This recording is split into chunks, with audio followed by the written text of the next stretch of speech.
Inventory control, otherwise इसको inventory management भी कहते हैं, inventory control as well as inventory management. तो व्हाट इज इन्वेंटरी? इन्वेंटरी का मैं सबसे पहले एक मीनिंग बता देती हूँ, ताकि आपको हम जो कर रहे हैं ना उसको क्या करना है वो आपको क्लियर हो जाएगा। इन, जैसे अगर हमने इन्वेंटरी के शॉर्ट में अगर डेफिनेशन देखते हैं, तो inventory that means inventory is to be have something in the hand. मतलब अगर something in the hand for the uncertainty situation. जैसे मैं एक एग्जांपल अगर देती हूँ, तो इन्वेंटरी मीन्स व्हाट, कि सपोज अगर कोई कंपनी है, कोई प्रोडक्ट अगर मैन्युफैक्चर कर रही है, जैसे अगर कंपनी अगर कापड़ वगैरह क्रिएट कर रही है, तो उसके लिए क्या रिक्वायरमेंट है, बेसिक जो नीड है कॉटन की रिक्वायरमेंट है। अगर वो कॉटन ही उसके पास में नहीं होगा, तो वो वहां पे प्रोडक्ट क्रिएट ही नहीं कर पाएगी। एज वेल एज अगर सिर्फ इसी क्लॉथ के रिलेटेड ही अगर लेते हैं, तो क्लॉथ में क्या क्या रिक्वायरमेंट हो सकती है, एक जैसे कि कॉटन का रिक्वायरमेंट है, दूसरा उसकी मशीनरी की रिक्वायरमेंट है, तीसरा मैन की रिक्वायरमेंट है, समटाइम्स कुछ एक्सपर्ट की रिक्वायरमेंट रह सकती है। तो वहां पे इन सारी चीजों की क्या रिक्वायरमेंट है, ठीक है। अब इसमें जो कॉटन है वो इसका कैसा है, एक मेजर पॉइंट है कि अगर मशीन, यहाँ पे कंपनी अगर क्लॉथ मैन्युफैक्चर कर रही है, तो उसके लिए वो जो है cloth, cotton is the necessary quantity, वो नेसेसरी जो टर्म है वो वहां पे अगर अवेलेबल ही नहीं रहे, तो उसका प्रोडक्ट मैन्युफैक्चर ही नहीं होगा। अल्टीमेटली उसके रिलेटेड, अब जैसे अगर वो मार्केट में प्रोडक्ट सेल कर रहे हैं, तो ऑटोमेटिकली अगर वो प्रोडक्ट प्रोड्यूस ही नहीं होगा, तो उसमें मार्केट में जितनी डिमांड है वो डिमांड एक्स्ट्रा हो जाएगी और सप्लाई कम हो जाएगा।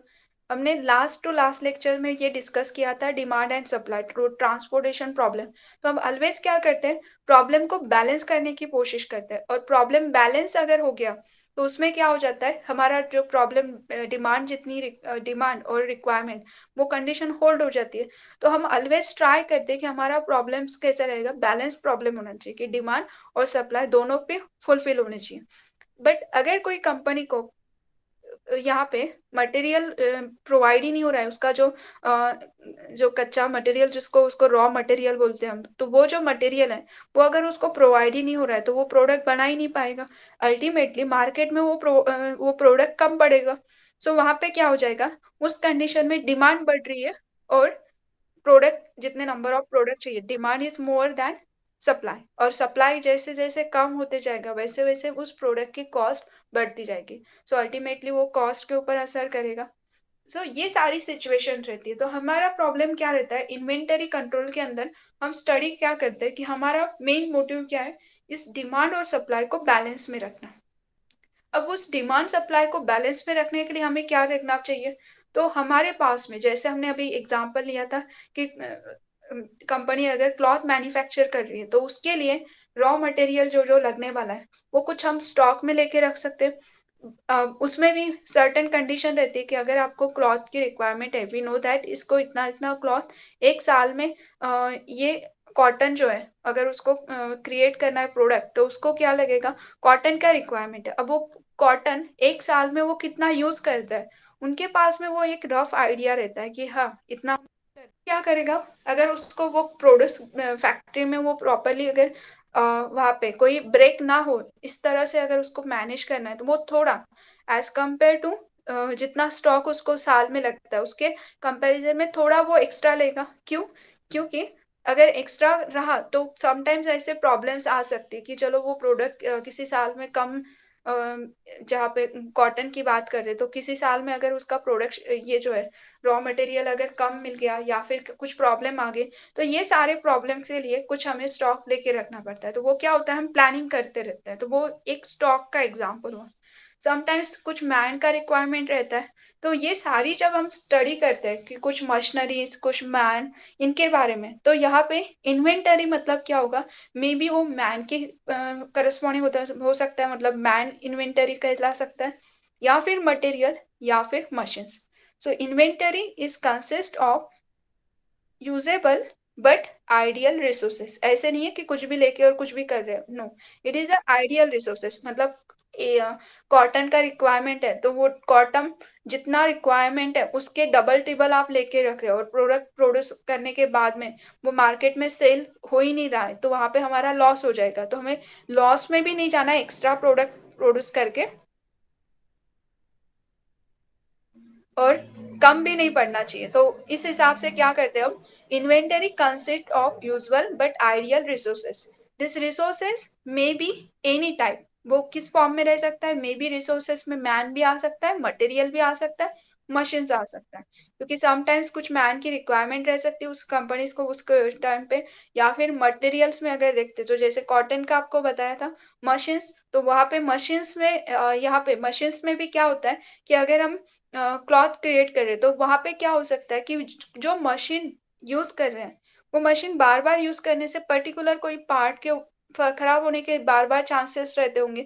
तो कुछ पार्ट्स मतलब पूरा मशीन्स तो एट ए टाइम हम दो दो मशीन मतलब दो दो कंपनीज तो खड़े नहीं कर सकते, बट कुछ जो इम्पोर्टेंट पार्ट्स रहते हैं वो इम्पोर्टेंट पार्ट जिसके वजह से हमारा इतना इम्पोर्टेंट है कि वो अगर नहीं रहा तो मे बी वो प्रोडक्शन रुक सकता है।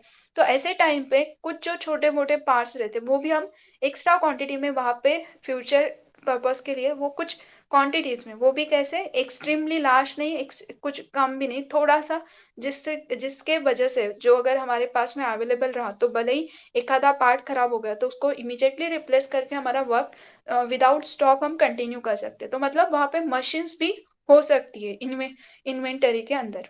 अब यहाँ पे एक एग्जांपल देखो इन्होंने किस तरह से लिखा है। If any company purchases a machine or appoint a expert in an anticipation of the requirements of their services in the future, this is resources work as a inventory, जो मैंने अभी बताया ना कि उस तरह से that is work as a inventory.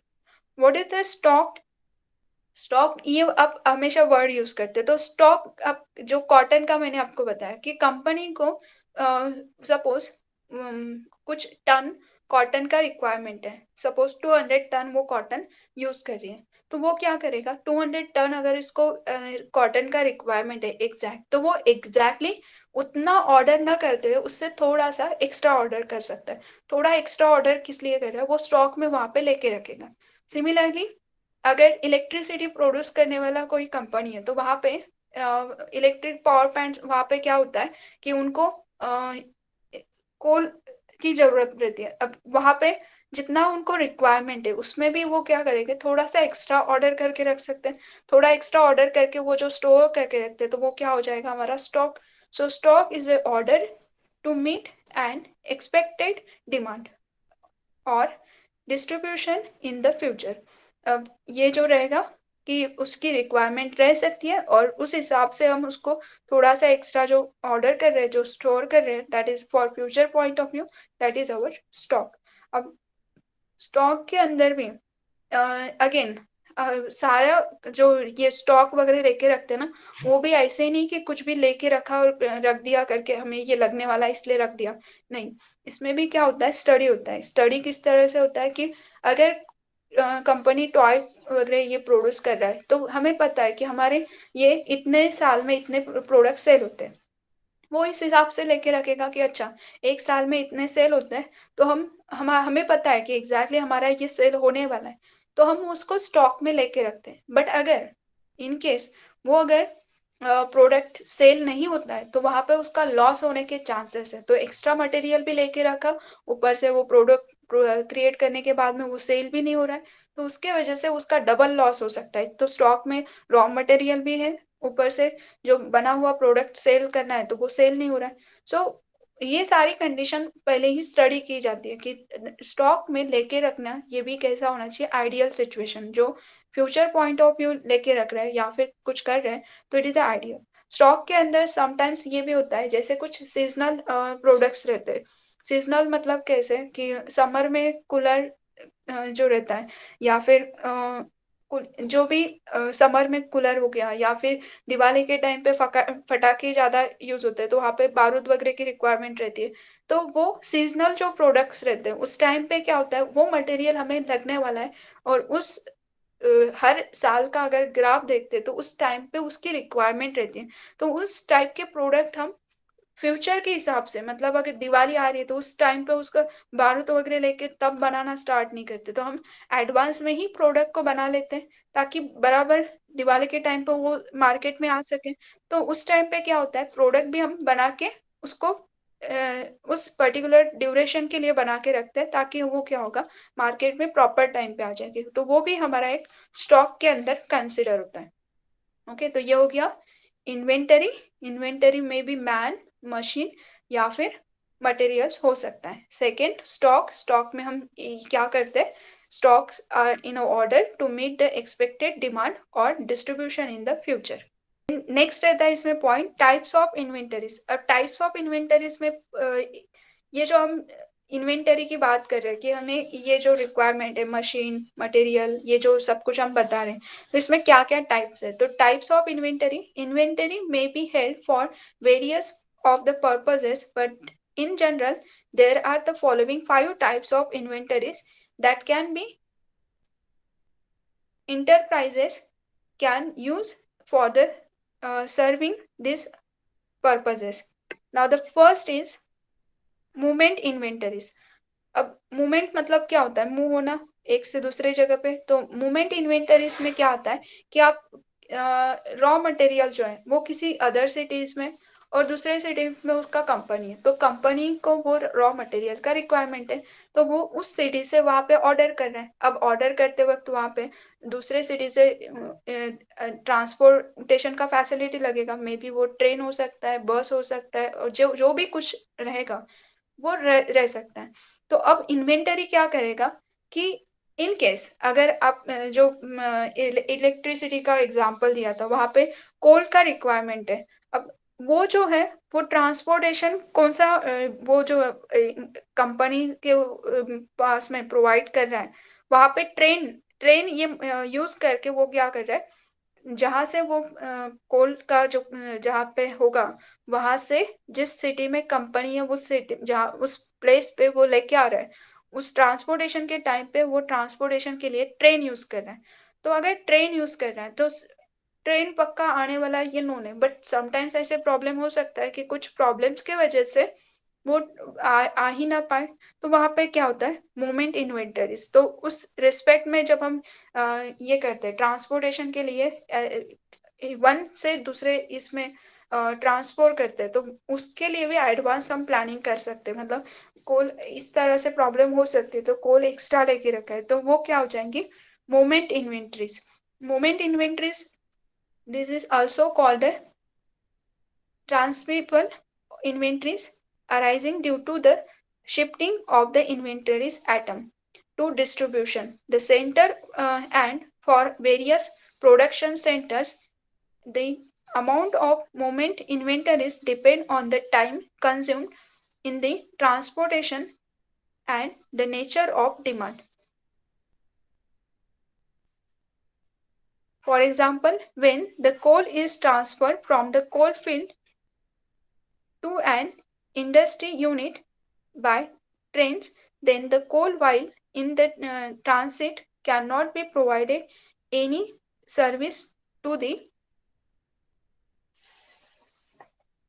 customer for power generation or for the burning.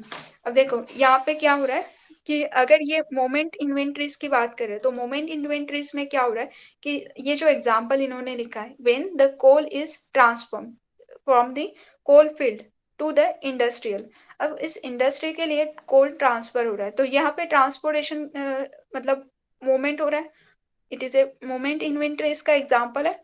Unit और बाय यूजिंग द ट्रेन, जो भी आप कोल फील्ड से ट्रांसफर कर रहे हैं इंडस्ट्री के वहां पे, तो coal transfer from the coal field to an industry, जितना भी यूनिट आप ट्रांसफर कर रहे हैं बाय ट्रेन।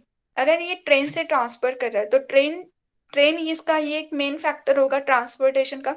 तो द वाइल द ट्रांसफर, अगर ये इन केस ट्रेन अगर उस दिन एक दिन के लिए भी अगर वहां पे स्टॉप होते तो उस दिन के लिए क्या हो जाएगा, उस इंडस्ट्री का लॉस हो जाएगा।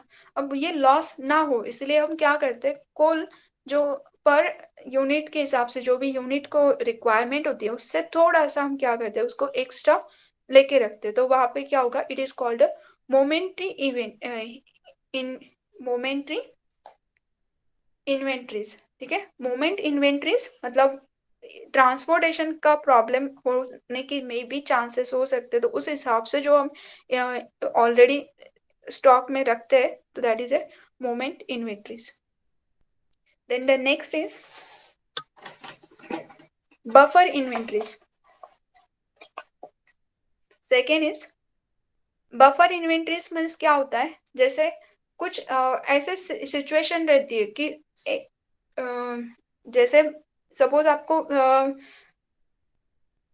हम लोग ये करके रखते हैं इंश्योरेंस वगैरह, मेडिकल क्लेम के लिए मेडिकल इंश्योरेंस वगैरह करके रखते हैं, तो वो जो हम मेडिकल इंश्योरेंस या फिर हम सेविंग करके रखते हैं, वो सेविंग एक्चुअली क्यों कर रहे हैं, क्योंकि फ्यूचर में कुछ ऐसे सिचुएशंस आ सकती है कि जिसमें हमें क्या इमरजेंसी की बात करते हैं हम, इमरजेंसी, तो ऐसे इमरजेंसी के लिए हम वो जो सेविंग करके रख रहे हैं वो कैसे होता है, बफर इन्वेंट्रीज। मतलब वहां पे अनसर्टेनिटी है, जरूरी नहीं है कि आपको रियली मेडिकल क्लेम करना ही पड़ेगा, आपको मेडिकल की रिक्वायरमेंट रहेगी ही, नॉट नेसेसरी। और जो आप मनी इन्वेस्ट कर रहे हो बैंक में या फिर सेविंग कर रहे हो, तो इसकी जरूरत नहीं है, जरूरी नहीं है कि वो आपको लगेगा ही, लेकिन वो हो सकता है। और ये कैसे रहते हैं, अनसर्टन सिचुएशन रहती है, तो ऐसे अनसर्टन सिचुएशंस के लिए क्या करते हैं हम, कुछ जो सेविंग जो भी कर रहे हैं ना, वो हो जाता है हमारा बफर इन्वेंट्रीज। तो ऐसे बफर इन्वेंट्रीज में कंपनीज में भी रहता है, कि कंपनीज में जैसे मैंने आपको कहा है कि कोई कंपनी है और उसका मशीन कंटिन्यूअसली वर्क कर रहा है, तो कोई पर्टिकुलर पार्ट उसका मे भी वहां पे क्या नोन रहता है कि ये पार्ट इसका इम्पोर्टेंट है, और कोई छोटा पार्ट की बात करें या फिर कुछ ऐसे टर्म्स की कि ये अनसर्टन है, मतलब जरूरी नहीं कि वो जो मशीन है वो खराब होने ही वाला है, उसको उसकी जरूरत पड़ेगी, बट वो एक मेजर पार्ट है उसका, कि वो अगर नहीं रहा तो आपका वर्क रुक सकता है, इसके वजह से अदर पूरा सिस्टम के ऊपर उसका असर पड़ता है। ऐसे नहीं है कि अगर कंपनी का कोई प्रोडक्शन नहीं हुआ एक दिन के लिए तो क्या फर्क पड़ेगा उससे, उसके रिलेटेड इमीडिएटली मार्केट में वो प्रोडक्ट कम पड़ेगा, तो उसका सेलिंग जो भी रहेगा कॉस्ट प्राइस, वो कॉस्ट प्राइस इंक्रीज हो जाएगा, उसमें डिमांड सप्लाई का जो हमारा बैलेंसिंग है वो वहां से हट जाएगा, फिर उसके रिलेटेड फिर नेक्स्ट आपका इकोनॉमी, मतलब बाकी जो रिलेटेड प्रॉब्लम्स रहते हैं वो सारे ऑकर हो जाते हैं वहां से, तो ये ना हो इसलिए आपको कुछ जो इम्पोर्टेंट रहता है कि अनसर्टेनिटीज के लिए इन्वेस्ट करना रहता है, तो वो जो रहता है it is a buffer inventories.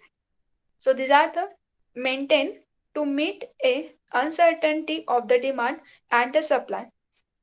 Such buffer inventories which are in excess of those necessary to just meet an average demand during the lead time held for the protecting against the fluctuation in the demand are also termed as a safety stocks।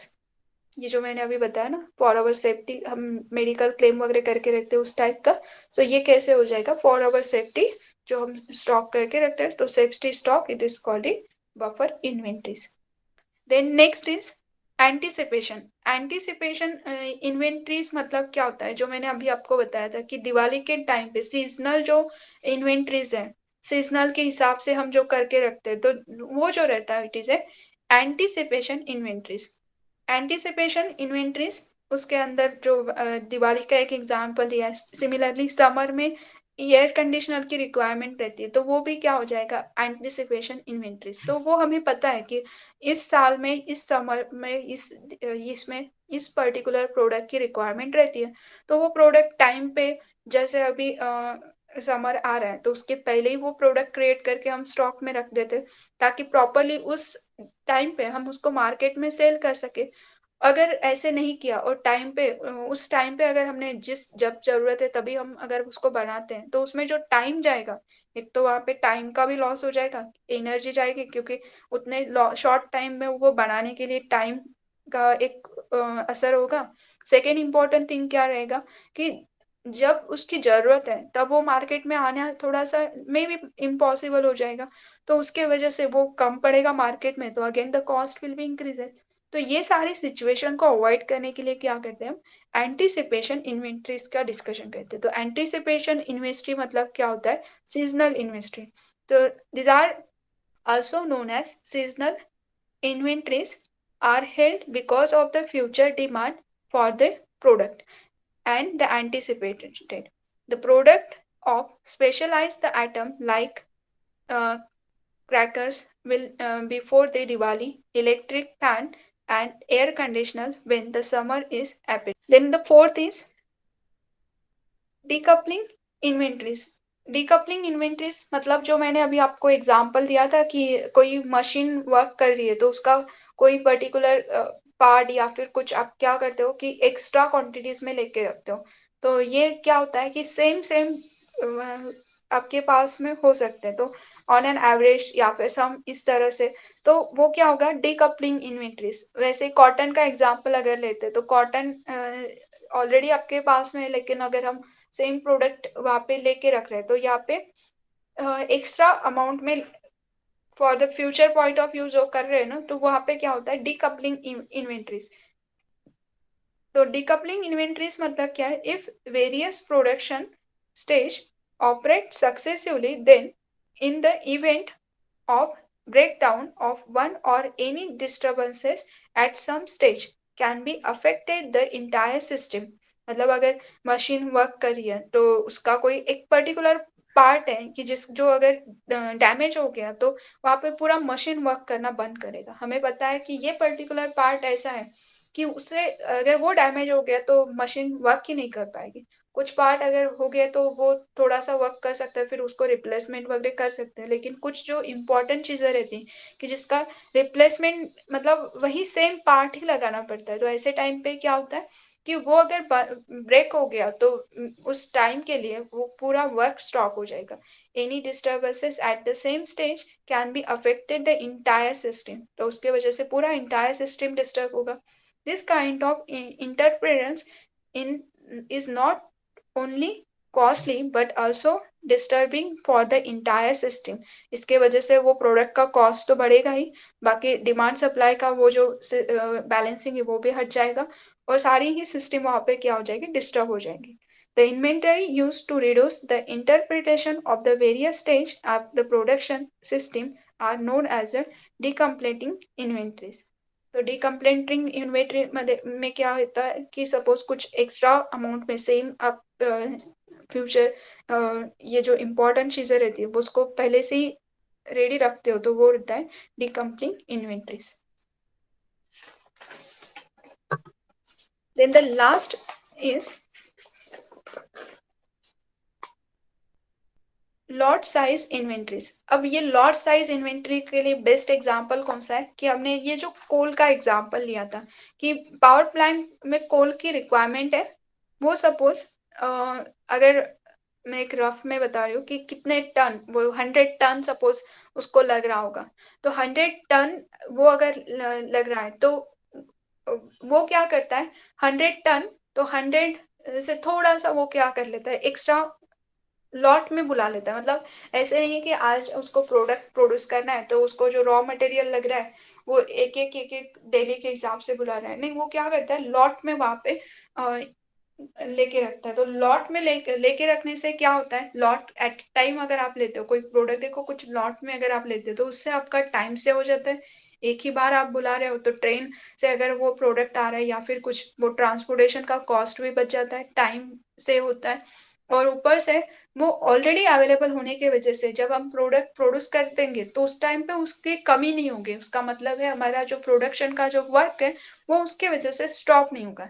तो वो जो हम lot of size करते हैं, तो lot of size of inventories, तो lot size of inventory तो lot में जो करके रखते दैट इज कॉल्ड लॉट। ठीक है, lot size inventories these are the held for and resources that purchases are usually made a lot of rather than for the exact amount। तो exact amount वाला जितना requirement है वो नहीं लेते हुए थोड़ा सा उससे एक्स्ट्रा लेते हैं, which may be need at a point of time। lot size in inventories are also called as cyclic inventories। The amount of such inventories depend upon the production, lot size, economical shipping quantities, store space, limitation, price, quantity, discount, schedule, and the inventories carry cost and so on.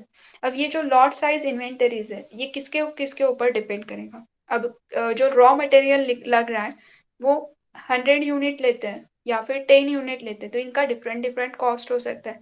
अब अगर आप lot में लेते हो तो may be वहां पे आपको लॉट में लेने की वजह से उसका रॉ मटेरियल जो भी आप ले रहे हो तो उसका कॉस्ट कुछ कम पड़ सकता है, तो वो जो कम पड़ रहा है तो इससे हमारा एक फायदा होगा। ये एक हमारा एक मोटिव है। अब वो लेते वक्त ऐसा नहीं है कि आपके पास में उसको स्टोर करने के लिए जगह ही नहीं है और आप लेते जा रहे हो क्योंकि वो सस्ता पड़ रहा है, तो ये भी यहाँ पे रॉन्ग है। तो हमारे पास में उसका प्लेस जहाँ पे आप ये रखने वाले हो उसका स्टोरेज प्लेस लिमिटेशन वो भी आपको वहां पे चेक करना पड़ेगा कि जितना आप ले रहे हो स्टॉक कर रहे हो तो क्या आपके पास में रियली उतना टाइम इतना स्पेस है। तो it is a storage space limitation. Shifting, अगर आपको लेना है और आपके पास में सपोज सिर्फ आप ऐसे समझ लो कि आपके एक ट्रक यही आपके पास में एक ट्रांसपोर्टेशन का वहां पे फैसिलिटी है और लिया है अमाउंट जो हमें लेना था स्टोर के लिए वो 2 ट्रक ले लिए, तो उसमें क्या हो जाएगा ट्रांसपोर्टेशन का चार्ज बढ़ जाएगा ना क्योंकि आपके पास में तो एक ही ट्रक है, तो फिर एक जाके वापस आके फिर से तो अल्टीमेटली वहां पे क्या होगा शिफ्टिंग के लिए कॉस्ट ज्यादा लग रहा है या फिर उसकी जरूरत नहीं लेकिन स्टोर करते हुए। तो ये सारे पॉइंट्स आपको देखने पड़ेंगे कि वहां पे जो ले रहा है उसको लेके जाने के लिए ट्रांसपोर्टेशन शिफ्टिंग वगैरह कितना कॉस्ट है क्या है वो भी हमें चेक करना है। प्राइस, ये जो है प्राइस, क्वांटिटी, डिस्काउंट, शेड्यूल, तो ये जो मैंने अभी आपको बताया था कि उसके क्या डिस्काउंट है वो भी आपको चेक करना पड़ेगा और इन्वेंटरी कैरी द कॉस्ट और सो ऑन। सो ये सारी चीजों को कंसिडर करते हुए we are taking the lot size inventories. तो लॉट साइज इन्वेंटरीज तो लॉट में अगर आप कुछ बुला रहे हो तो उसे मतलब एक्स्ट्रा एग्जैक्ट अमाउंट से ना बुलाते हुए थोड़ा सा एक्स्ट्रा जो आप लेते हो दैट इज मतलब लॉट में एक साथ जो ऑर्डर कर रहे हैं जितना हमें एग्जैक्टली चाहिए उससे थोड़ा सा एक्स्ट्रा, तो जो हम ऑर्डर करें that is a lot size inventories. Thank you. Like, share and subscribe.